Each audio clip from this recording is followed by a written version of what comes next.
From the world of John Wick, Ballerina. It's directed by Len Wiseman, stars Ana of Weapons. Well, that's how her name is translated from Spanish to English. What do you want me to do about it?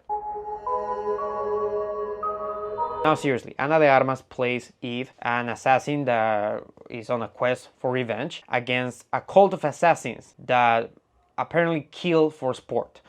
Ooh. Interesting. When it's about the John Wick franchise, I think the same thing about it as I think of the Mission Impossible franchise. After chapter 4, the last one that they made, I was like, that's it. Leave it like that. I don't need more. If you make one more, I'm gonna feel that fatigue. That's the same thing I think of right now of Mission Impossible movies. Apparently they're gonna make John Wick chapter 5, which, I mean, the ending of chapter 4 was perfect.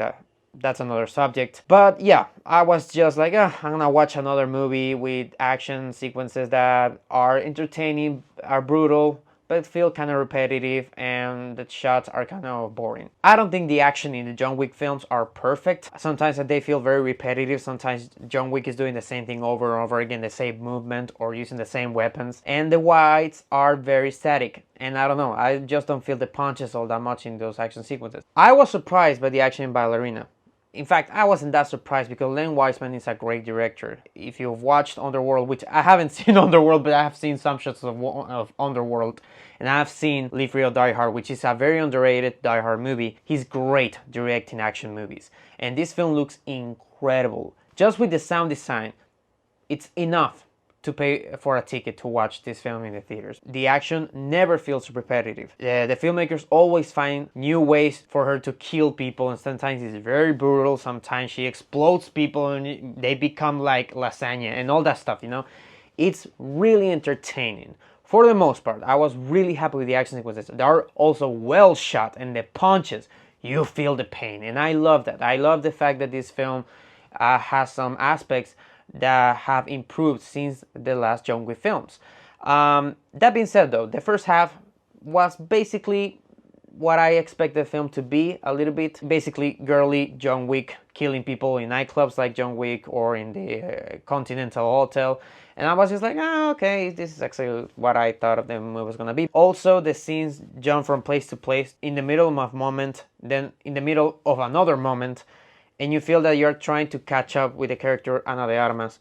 Sometimes she's in the bathroom and she's trying to take a glass out of her shoulder, and she has blood all over her, and there's dead people, and you're like, okay, what you were doing here? Oh, okay, you were doing that. And then the next scene, she's again in another place in the middle of a situation. The movie continued to be like that, and it felt fast-paced. It felt fast-paced though, but I didn't get into the character situations or in their moments that she was in her life all that much. When it's about her character, I feel that Ana de Armas helps a lot. Oh, Ana, make me a baby. Because if it wasn't for Ana de Armas, I think her character would be like, meh.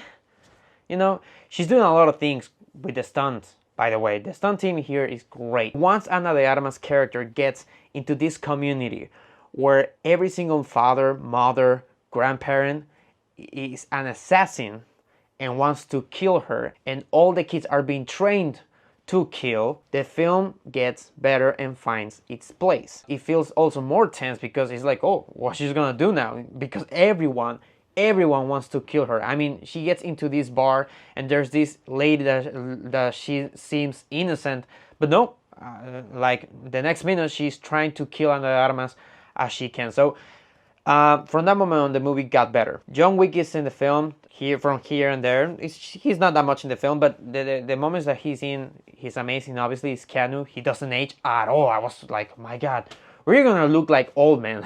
When are you gonna look old? He's really good, and the fight scene that he has with Ana de Armas, which I don't think it's a spoiler because it's in the trailers, it had a little bit more tension between those two characters that I thought there were going to be. So that was really cool. That being said, I have an issue with the action in the third act. Throughout the whole movie, the character Eve gets beaten up. Throughout the whole movie. But in the third act, she basically becomes a one-person army, or however they are calling this new subgenre that apparently John Wick created. I never felt that she really was in danger as much as she was in danger before. So the third act the climax didn't feel that climatic. Normally in the climax in action movies, the character is beaten up as much as the filmmakers allowed him to be beaten up without killing him. But here I felt that like she becomes immortal basically, and that was kind of disappointing. When it's about the story and when it's about the characters, it's kind of lackluster. There's not that much with those things that I kind of like get into the story. There's like a little girl in this movie that I really never care about her.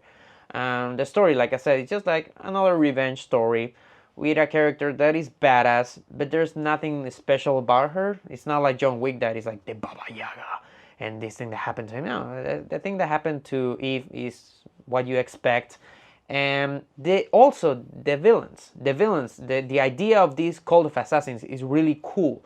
But I just don't feel that the movie got into those themes as much as it could have, or as much as like let me know more how they work, how the rituals are, like those things. I never got into it. In fact, the way that they're introduced is just a character saying they're a cult of assassins that kill for sport, and I'm like, okay.